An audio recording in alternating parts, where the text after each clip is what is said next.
चलिए शुरू करते हैं बायोलॉजी का ऑनलाइनर जो कि जंतु जगत से पढ़ रहे हैं। बहुत ही इंपॉर्टेंट और वीवीआई क्वेश्चन बनता है और हम पढ़ेंगे उसे। आज खत्म करेंगे इस बुक से, द रिमाइंडर बुक से। एक मैंने पोस्ट और किया है द रिमाइंडर बुक का ही, रिमाइंडर बुक समान विज्ञान, जो कि सिर्फ विज्ञान का ही मॉक टेस्ट होगा, जो कि आपके लिए बहुत इंपॉर्टेंट होंगे। वो टॉपिक बाय टॉपिक होगा, ठीक है? तो तैयार रहिएगा। चलिए, पहला है कि वह विज्ञान जिसमें जंतुओं के बारे में अध्ययन किया जाता है कहलाता क्या है? पता है? जंतु विज्ञान कहलाएगा, जिसे जूलॉजी कह सकते हैं, है कि नहीं? तो याद रखिएगा। तो अध्ययन की बात होगी तो जूलॉजी आप कर दीजिएगा, जंतु विज्ञान कर दीजिएगा। जंतु विज्ञान का जनक कहलाते हैं, तो जंतु विज्ञान के जनक हमारे अरस्तु जी के सिवा कोई नहीं कहला सकते। ये माइंड में छाप लीजिए। तो अरस्तु जी हमारे क्या हैं? जंतु विज्ञान के जनक हैं। अब देखिए, जंतु विज्ञान के जनक जो अरस्तु जी हैं, वो किताब लिखे हैं। कौन सा किताब लिखे हैं? इस किताब को थोड़ा सा तोड़ के पढ़िएगा, नहीं तो अर्थ का अनर्थ भी हो सकता है और समझ का फेर हो जाएगा और क्वेश्चन कुछ और, आंसर कुछ और हो जाएंगे। तो चलिएगा, तो अरस्तु जी का एक पुस्तक है जिसका नाम है हिस्टोरिया। हिस्टोरिया नाम है, और इसके बाद जो हिस्टोरिया तो आप पढ़ लिए, लेकिन इस शब्द को तोड़ने के लिए थोड़ा सा ध्यान रखिएगा। एनिम बोलिएगा, एनिम लियम, एनी लियम बोलिएगा, पुस्तक के लेखक हैं। तो एनी अलग कर दीजिएगा, एनी अलग कर दीजिएगा, एनियम और लियम अलग कर दीजिएगा, ठीक है? एनियम लियम अलग कर दीजिएगा। तो आपके पुस्तक लिखे हैं कौन? अरस्तु जी। देखिए, चिकित्सा शास्त्र का जनक किसे कहा जाता है? तो हिप्पोक्रेटस को जाना जाता है। तो हिप्पोक्रेटस को किस नाम से जाना जाता है? चिकित्सा शास्त्र के नाम से जानते हैं। अगर आपसे पूछे चिकित्सा शास्त्र के विद्यार्थियों को किसकी शपथ दिलाई जाती है? तो हिप्पोक्रेटस की ही जो है दिलाई जाती है। किसको? विद्यार्थी को। तो चिकित्सा शास्त्र मतलब डॉक्टर, समझ गए? चिकित्सा शास्त्र मतलब डॉक्टर। डॉक्टर की अगर बात किया जाए कि डॉक्टर, जो विद्यार्थी डॉक्टर बनेंगे, उससे पहले शपथ दिलाई जाती है, तो हिप्पोक्रेटस की जो है शपथ दिलाई जाती है, ठीक है? क्योंकि ये जनक हैं चिकित्सा शास्त्र के, मतलब डॉक्टर के जनक कहिए। मानव त्वचा का अध्ययन जो है कहलाता क्या है? तो डर्मेटोलॉजी कहलाएगा। तो अगर आपसे पूछेगा कि मानव त्वचा की बात करेगा, मानव त्वचा के अध्ययन की बात करेगा, तो हम बोल देंगे क्या? डर्मेटोलॉजी बोल देंगे। अस्थियों के अध्ययन की बात करें, अस्थियों मतलब हड्डी, हड्डियों के अध्ययन की अगर बात करेगा तो हम बोल देंगे ऑस्टियोलॉजी। सिंपल। ऑस्टियोलॉजी मतलब होता है हड्डी की जानकारी, हड्डी के अध्ययन करना। लॉजी मतलब ज्ञान होना, तो अध्ययन है ना। और मानव त्वचा की बात करें मतलब स्किन की, तो डर्मेटोलॉजी बोल दीजिएगा। ये सिंपल है। जीवों के जो संक्रमण के विरुद्ध जो प्रतिरोध का अध्ययन की बात करेगा, तो संक्रमण के विरुद्ध अगर लड़ने की बात किया जाए, शक्ति की बात किया जाए, तो हम लोग सिंपली वर्ड बोलते हैं ना, इम्यूनिटी होना बहुत ज़रूरी है।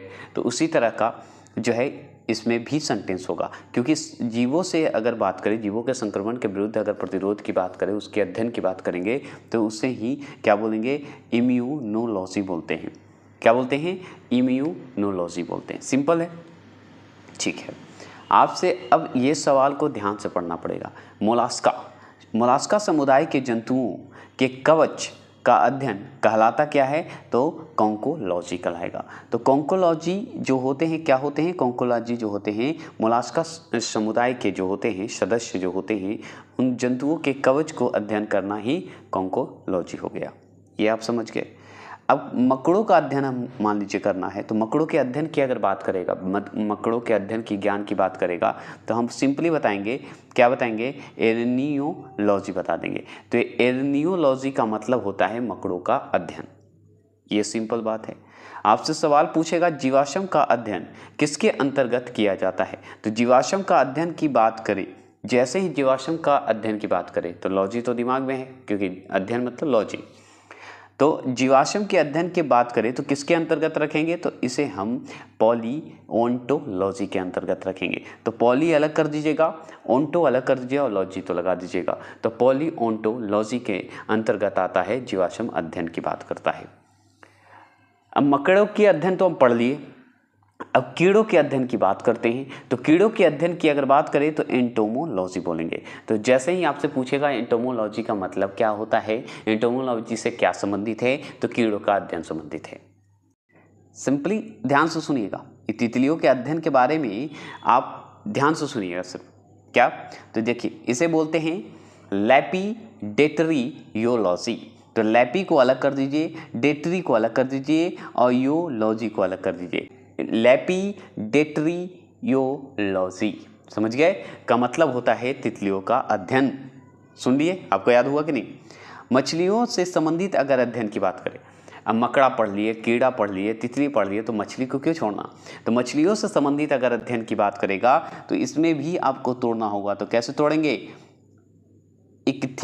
इक्थियोलॉजी, इक्थियोलॉजी बोला जाता है। तो लॉजी तो आप जानते हैं, लग जाएगा लास्ट में। तो इक्थियोलॉजी का मतलब होता है मछलियों से संबंधित अध्ययन को, मछलियों से संबंधित अध्ययन को बोला जाता है। ये जरूर ध्यान रखिएगा। आपसे अब मछली की बात करते हैं तो अब पक्षी को क्यों छोड़ना, वर्ड को क्यों छोड़ना। तो पक्षियों से संबंधित अध्ययन को अगर बात किया जाए तो आप बहुत अच्छे से इसको आप याद किए होंगे, बहुत बार एग्जाम में पूछा है इसलिए आपको याद होगा। इसको बोलते हैं, क्या बोलते हैं, ऑर्निथोलॉजी, ऑर्निथोलॉजी बोलते हैं। अगर ऑर्निथोलॉजी का मतलब होता है पक्षियों का अध्ययन। बात यहाँ आ गया, अब उल्टा हो गया। हिस्टोलॉजी संबंधित है किससे भाई, तो उत्तक से। उत्तक मतलब टिश्यू, टिश्यू से संबंधित है। तो अगर आपसे पूछे उत्तक से संबंधित अगर अध्ययन की बात करें तो क्या होगा, तो हिस्टोलॉजी होगा। हिस्टोलॉजी संबंधित किससे है, तो उत्तक से संबंधित है। क्वेश्चन को इधर करें या उधर, आपसे चुकना नहीं चाहिए। घाव की बात करते हैं तो देखते हैं कभी जानवर में हमारे कभी कभी कुछ शरीरों में घाव हो जाते हैं। तो घाव के अध्ययन को अगर बात करें, घाव के अध्ययन को कहते क्या हैं या कहलाता क्या है, तो उसे हम करेंगे ट्रोमेटोलॉजी। तो ट्रोमेटोलॉजी बोल दीजिएगा। तो ट्रोमेटोलॉजी का मतलब ही होगा घाव का अध्ययन, ठीक है। अब घाव पढ़ लिए तो कैंसर को क्यों छोड़ना। तो कैंसर संबंधित रोगों का अध्ययन अगर बात करें तो ओकोलॉजी बोलेंगे। तो ओकोलॉजी का मतलब ही होता है कि कैंसर संबंधी रोगों का ज्ञान लेना, मतलब अध्ययन करना। अब देखिए, वंशागति के नियमों के अध्ययन को कहते हैं, क्या कहते हैं, अनुवांशिक कहते हैं। अनुवांशिक किसे कहते हैं, तो वंशागति के नियमों के अध्ययन को। तो वंशागति के अगर नियमों की बात करेंगे तो अनुवांशिक याद रखेंगे, ठीक है। और सवाल पूछता है कि मनुष्य के वातावरण को सुधारने से नस्ल सुधारना कहलाता क्या है, पता है, यूथेनिक्स। अब बहुत सिंपली मैंने ये बताया था, क्या बताया था पता है, मनुष्य के, अगर मनुष्य जो है वातावरण से जुड़ा हुआ, इन्वायरमेंट से जुड़ा रहता है कि नहीं, अगर उस वातावरण को अगर हम सुधारेंगे तो हमारा जो नस्ल आने वाला है उसका सुधार भी तो होगा। और उस सुधार को क्या कहते हैं यही तो पूछ रहा है, तो यूथेनिक्स बोलते हैं। सिंपली समझ गए, तोड़ के मैंने अच्छे से बता दिया है, इसकी मतलब क्या है तो भूले नहीं। अब देखिए, अब वातावरण से जुड़ा हुआ मनुष्य से हम बात कर लिए। अब देखिए, अनुवांशिक से जोड़ते हैं तो उस विज्ञान को जो अनुवांशिकता के नियमों द्वारा मानव जाति की उन्नति का अध्ययन करता है क्या कहलाता है, तो यूजेनिक्स कहलाएगा। तो यूजेनिक्स मतलब होता है अनुवांशिक से संबंधित, अनुवांशिक नियमों से संबंधित जो मानव का उन्नति होता है, ठीक है, जेनेटिक्स से, तो यूजेनिक्स कहेंगे। अगर वातावरण से संबंधित मनुष्य की बात करेंगे और नस्ल सुधारने की बात करेंगे तो हम यूथेनिक्स बोल देंगे। क्लियर, कोई दिक्कत नहीं होनी चाहिए। अब देखिए, कीटों से संबंधित अगर जीव विज्ञान की शाखा कहलाती क्या है, तो एंटेमोलॉजी कहलाएगा। तो एंटेमोलॉजी का मतलब ही होता है कि कीटों से संबंधित कुछ भी ज्ञान प्राप्त करना, कीटों के बारे में जानना, उसके अध्ययन करना, एंटेमोलॉजी हो गया, समझ गए। अब देखिए, कीट के बारे में पढ़ लिए तो जंतु का बाहरी आवरण के बारे में भी तो पढ़ना है। हमारे बाहरी जो जंतु हैं, जानवर हैं, उसके बाहरी आवरण को भी तो पढ़िएगा। तो जंतु के बाह्य आकृति हो एवं बाह्य संरचना का अध्ययन कहलाता क्या है, पता है, मॉर्फोलॉजी। मॉर्फोलॉजी का मतलब ही होता है कि जंतु के बाहरी आकृति और उसकी संरचना का ज्ञान प्राप्त करना, उसके बारे में जानना, उसके बारे में अध्ययन करना, तो मॉर्फोलॉजी में आएगा, ठीक है। अब अनुवांशिक लक्षणों तथा उसकी वंशागति का अध्ययन किया जाता है तो उसे हम कहते हैं जेनेटिक्स। अब सोचिए ना, अनुवांशिक है, वंशागति है, तो उसका इंग्लिश याद रखिए, जेनेटिक्स हो जाएंगे, जेनेटिक्स हो जाएंगे। क्लियर, कोई दिक्कत नहीं, ये तो आप अच्छे से मानिएगा।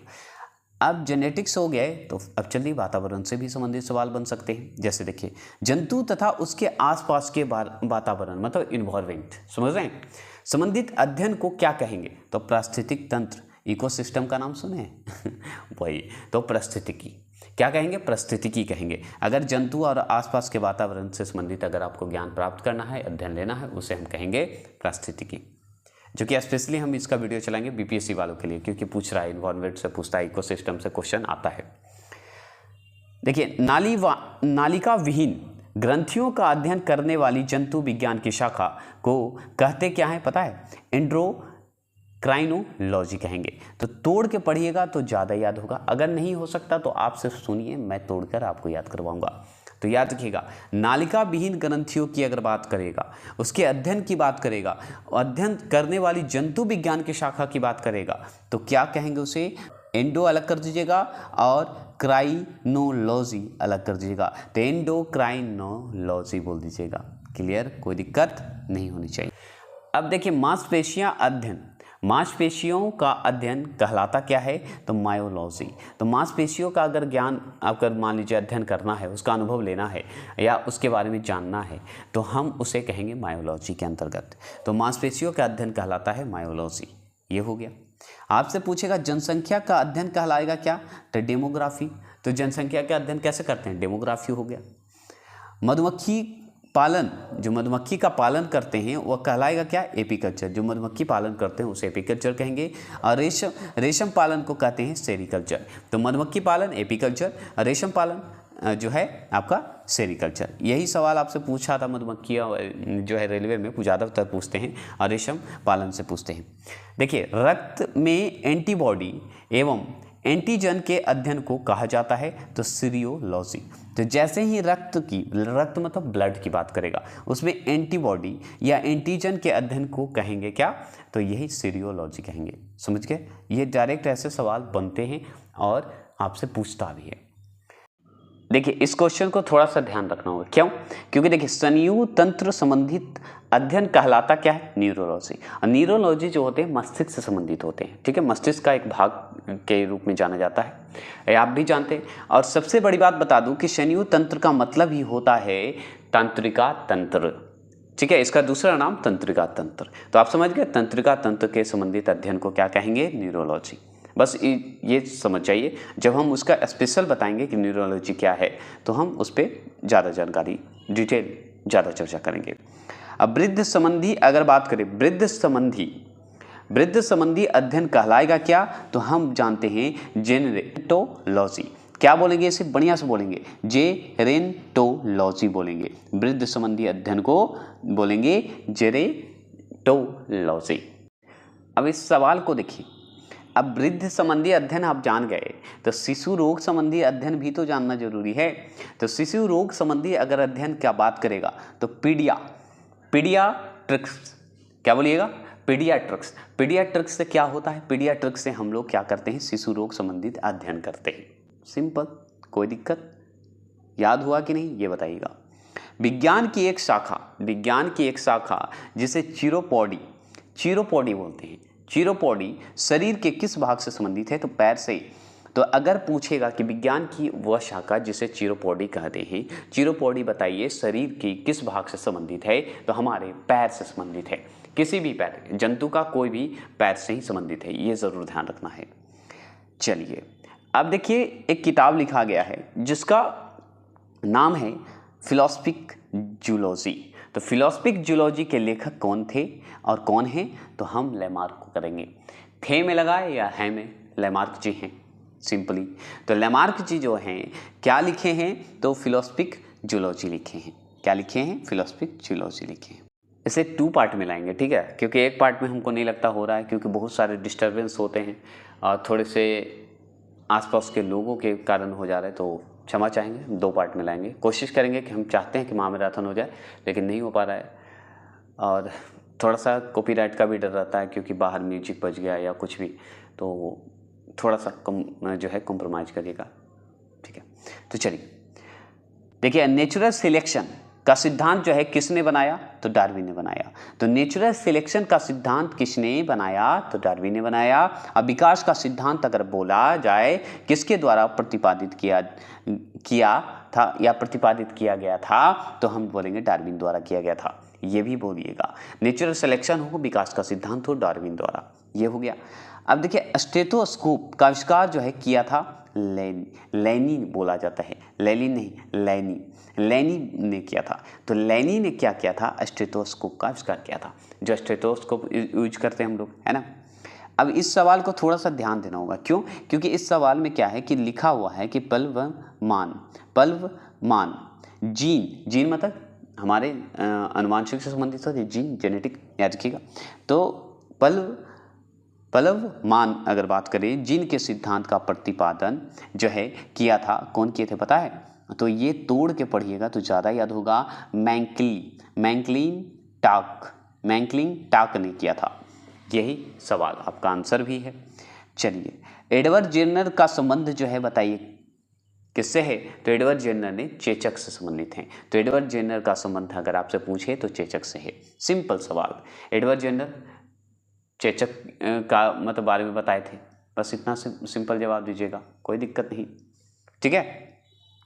तो आपसे किसी भी एंगल से पूछे चेचक किससे संबंधित है, मतलब चेचक का खोजकर्ता कहिए, चेचक के बारे में जानते कौन थे? Edward Jenner. बात खत्म। चलिए, अब डीएनए की संरचना को सबसे पहले किसने रेखांकित किया? तो बहुत सिंपल जवाब, वाटसन व ग्रीक ने। और ये सवाल बहुत बार, इतना बार पूछा है एसएससी, रेलवे, और आप एनटीपीसी ले लीजिए, मतलब रेलवे का एनटीपीसी ले लीजिए, या आप बीपीएससी ले लीजिए, साइंस वाले स्पेशली बहुत ज़्यादा पूछा है। तो आप ध्यान रखेंगे कि डीएनए की संरचना को सबसे पहले किसने रेखांकित किया या किसने बताया? तो ये वाटसन व ग्रीक ने किया।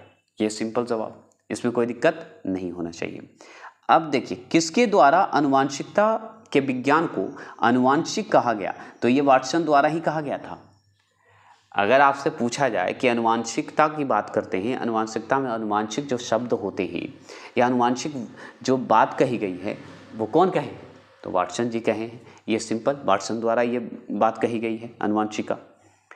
किस वैज्ञानिक ने चिकित्सा की दुनिया में, ध्यान रखिएगा, सुनते जाइएगा, सिंपली मैंने तोड़ मड़ोड़ कर हर ढंग से मैं इस वीडियो में बताऊंगा, सिंपल भी, स्लो भी, फास्ट भी, कि आपके माइंड में छप जाए ये शब्द।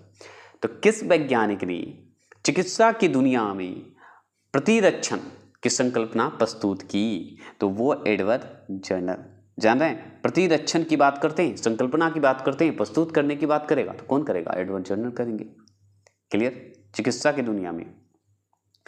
अब देखिए,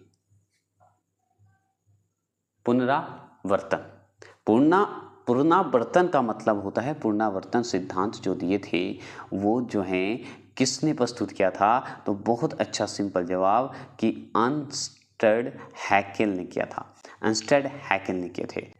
अब सवाल बनता है कि मानव शरीर में कोशिकाओं की खोज किसने की? तो रॉबर्ट हुक ने की थी। रॉबर्ट हुक ने क्या किया भाई? तो मानव शरीर में जो कोशिका सेल होता है उसकी खोज किए थे। कौन? रॉबर्ट हुक जी किए थे। डीएनए संश्लेषण का प्रतिपादन जो है किसने किया था? तो हम बहुत अच्छे से जवाब देंगे, कॉर्नवर्ग ने। तो कॉर्नवर्ग ने क्या किए कि डीएनए संश्लेषण का प्रतिपादन किए थे। सिंपल सवाल है ना। प्रतिपादन किसने किया? डीएनए संश्लेषण की बात हो रही है तो कॉर्नवर्ग की बात करेंगे। ये सिंपल सवाल। आपसे और सवाल क्या पूछेगा? सर्वप्रथम रुधिर परिसंचरण, रुधिर मतलब ब्लड होता है, आप जानते हैं कि नहीं? जानते होंगे। तो सर्वप्रथम रुधिर परिसंरचना की व्याख्या की थी कौन? तो हार्वे ने की थी। तो हार्वे ने क्या किया था कि व्याख्या किया था रुधिर परिसंचरण का, ठीक है, सर्वप्रथम किया गया था। तो रुधिर की बात अगर किया जाए, परिसंचरण की व्याख्या की बात की जाए सर्वप्रथम, तो हार्वे को याद करेंगे। हृदय का पहला प्रतिस्थापना जो है किसके द्वारा किया गया था? तो हृदय का पहला प्रतिस्थापना की बात हो रही है, किसके द्वारा किया गया था? तो डॉक्टर क्रिश्चियन बर्नार्डे। क्या नाम है? डॉक्टर क्रिश्चियन बर्नार्डे द्वारा किया गया था। कितना सिंपल शब्द है कि नहीं? लेकिन इसी शब्द को अगर जोर से या मैं स्पीड में बोलता तो आप सुन भी नहीं पाते, हम आगे बढ़ जाते। शब्द को मैंने जानबूझ के तोड़ा है, ये ध्यान रखिएगा।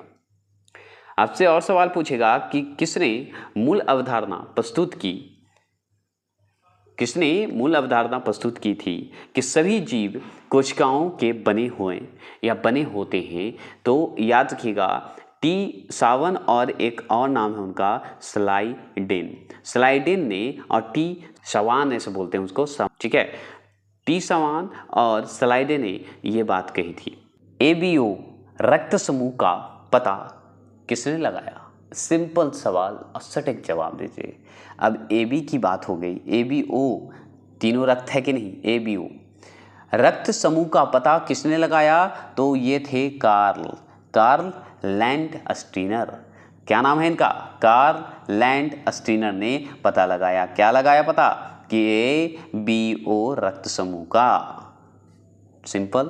कौन है? स्टीनर जी हैं। कौन स्टीनर है? पूरा नाम इनका क्या है? तो कार्ल लैंडस्टीनर। ठीक है, चलिए अब जंपिंग जीन की खोज, जंपिंग की बात करें। जंपिंग नाम ही है जंपिंग, हमको लगा चिंपैंजी है क्या। ठीक है, जंपिंग जीन की खोज किसने की थी? तो हम बहुत अच्छे से इनका भी बताएंगे, मैकलिंटॉक। मैकलिंटॉक का एक बार नाम आप सुने थे कि नहीं? फिर दोबारा नाम आया, लेकिन इनका पूरा नाम मैकलिंटॉक कौन है? तो वारवरा मैकलिंटॉक ने खोज की है। किसकी? तो जंपिंग जीन की खोज की है। सिंपल सवाल। तो वारवरा जो हैं, वारवरा मैकलिंटॉक जो हैं वो हैं जंपिंग जीन के खोजकर्ता कहिए, या खोजने वाले व्यक्ति कहिए, या वैज्ञानिक कहिए। ठीक है, अब सवाल पूछता है कि एग्लूलेटरी जीन की खोज की थी, कौन किए थे? तो जैकब और मोनार्ड। तो जैकब और मोनार्ड ने क्या किए थे? तो याद रखिएगा बहुत सिंपली कि एग्लूलेटरी जीन की खोज की थी। ये हो गया। अब देखिए लेप्रासी और क्या शब्द है? वेसिल्स। ठीक है, लेप्रासी वेसल्स का आविष्कार किया था कौन? तो हेंसेन ने। कौन किए? हेंसेन ने किए थे।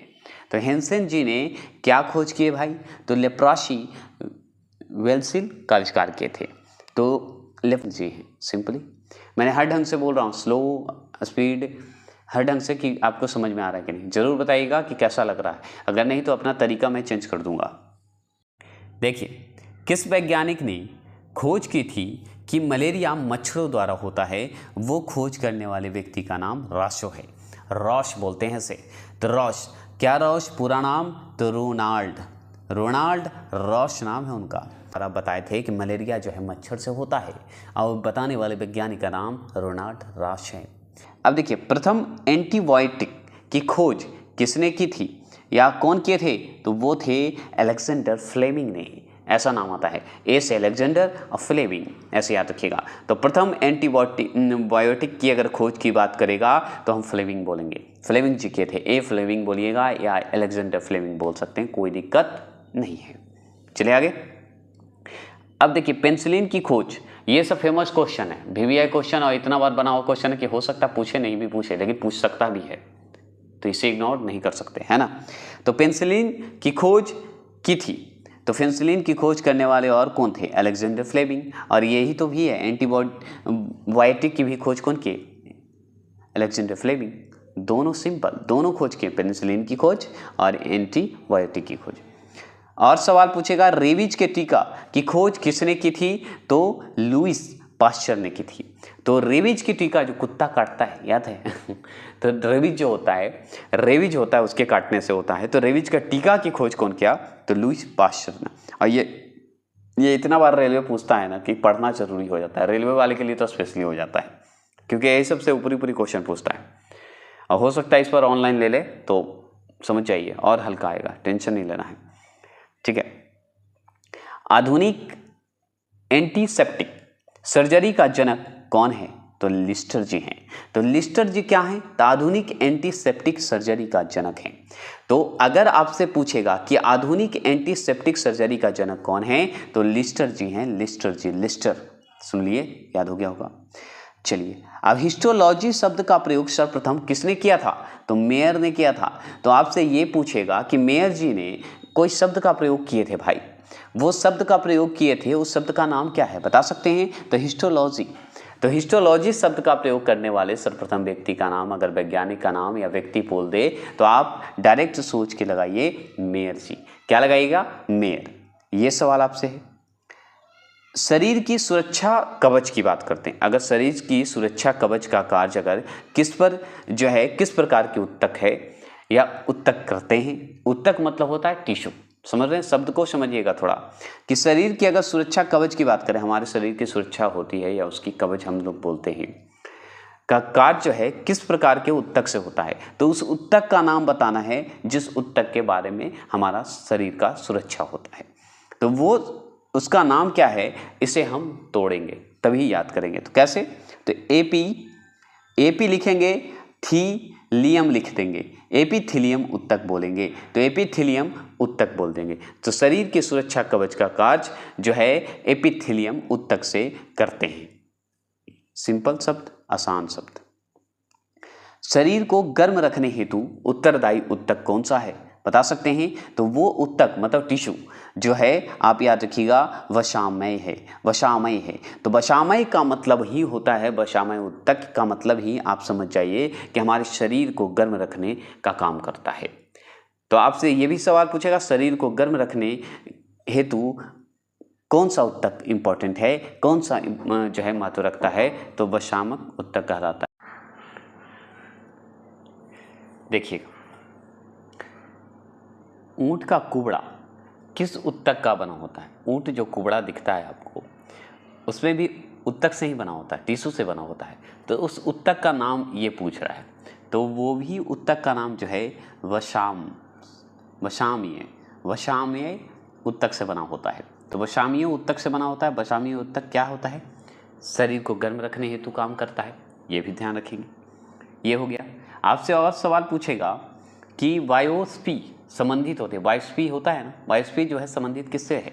परीक्षण के लिए उत्तकों के शरीर से जो है अलग करने से होता है। जैसे मान लीजिए कोई भी परीक्षण किया जा रहा है या कोई भी टिश्यू को शरीर से अलग करना हो, उसी को कहते हैं वायोस्फी संबंधित। तो वायोस्फी उसी को कहते हैं। अगर मान लीजिए टिश्यू को अलग करना हो, किसी भी शरीर का मतलब बॉडी के हिस्से से अलग करना हो, तो हम वायोस्फी कहेंगे। समझ गए?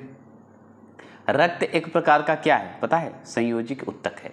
आप रक्त अगर आपसे पूछ रहा है कि रक्त एक प्रकार का क्या है, संयोजिक उत्तक है। और अगर आपसे पूछे कि नाभिकीय रज्जु है क्या, तो नाभिकीय रज्जु जो होते हैं वो होते हैं प्रौढ़ संयोजक उत्तक होते हैं। संयोजी उत्तक बोला जाता है या संयोजक उत्तक भी बोल सकते हैं, कोई दिक्कत नहीं है। किस उत्तक में या किस उत्तक के नख, खूर, शिंग बने होते हैं? तो केराटिन के बने होते हैं, केराटिन के बने होते हैं। तो अगर आपसे पूछा जाए कि केराटिन के क्या बने होते हैं, नख, खूर और शिंग बने होते हैं। ठीक है, उत्तक है ये सब।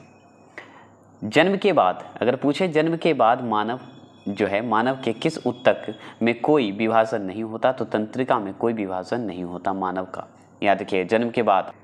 देखिए, इस शब्द को ज़्यादा रिपीट नहीं करेंगे, सिर्फ पढ़ के निकलेंगे। ध्यान रखिएगा कैसे। तो एक बार पढ़ूंगा, आपको याद भी हो जाएगा। जैसे देखिए, सेवेसियस ग्रंथियां पाई जाती है। तो कहाँ पाई जाती है पता है? स्तनियों की त्वचा के, याद रखिएगा किसमें? तो डर्मिस में। ठीक है, ये हो गया क्लियर। आपसे पूछेगा कि हैवरसियन तंत्र जो होते हैं पाए जाते हैं, तो स्तनियों की अस्थियों में मतलब हड्डियों में पाई जाती है। ये सवाल हो गया। हैवरसियन तंत्र याद रखेंगे। अगर घाव भरने में सहायक उत्तक अगर आपसे पूछेगा तो क्या बताइएगा? एपिथीलियम उत्तक बताइएगा, टिश्यू बताइएगा, एपिथीलियम घाव भरने में, जो कि हम ऊपर पढ़े थे। मनुष्य के शरीर में सबसे लंबी कोशिका होती है तंत्रिका कोशिका। तो तंत्रिका कोशिका क्या होती है? सबसे लंबी कोशिका होती है। किसमें? तो मनुष्य के शरीर में, मानव के शरीर में। तंत्रिका उत्तक की जो है इकाई क्या होता है? तो हम बहुत अच्छे से जानते हैं, न्यूरॉन पढ़े थे ना। तो तंत्रिका उत्तक का अगर इकाई पूछे तो न्यूरॉन होता है, जो कि ऊपर पढ़े थे, न्यूरोलॉजी। मानव की त्वचा सबसे मोटी होती है तो तलवे पर होता है। तलवा जो देख रहे हैं सबसे मोटा होता है, वो मानव का त्वचा जो है सबसे मोटी कहाँ पे होता है? तलवे पर होता है। ठीक है। लैक्राइमल ग्रंथियां स्रावित करती है। तो लक्राइमल ग्रंथियां जो होती है स्रावित करती है तो आंसू करती है। क्या करती है? आंसू करती है। तो आंसू स्रावित करती है कौन ग्रंथि? तो हम बहुत अच्छे से जानते हैं, लक्राइमल ग्रंथि। समझ गए? शरीर के एक भाग से दूसरे भाग में संवेदना का चालन किसके द्वारा होता है? तो हम बताएंगे तंत्रिका ऊतक द्वारा होगा। किसके द्वारा? तंत्रिका ऊतक द्वारा होगा। ये हो गया। अगर पूछे किस रचना के द्वारा अस्थियों से अस्थियों को जोड़ा जाता है? तो लिगामेंट बोलते हैं। लिगामेंट होता है ना, लिगामेंट भी बोलते हैं। तो लिगामेंट बोले या लिगामेंट बोले कोई दिक्कत नहीं है। तो अस्थि अस्थि को जोड़ता है, तो अस्थि अस्थि को मतलब हड्डी हड्डी को जोड़ता है, उसे हम क्या बोलते हैं? लिगामेंट बोलते हैं। मोटापा किसकी अधिकता के कारण होता है? तो वसा ऊतक के कारण जो है शरीर में मोटापा होता है। मास्टर कोशिका पाई जाती है। तो मास्टर कोशिका जो होता है, मास्टर कोशिका संयोजी ऊतक में पाई जाती है। तो मास्टर कोशिका किस है? मस्तिष्क से है ना, तो संयोजी ऊतक में पाते हैं।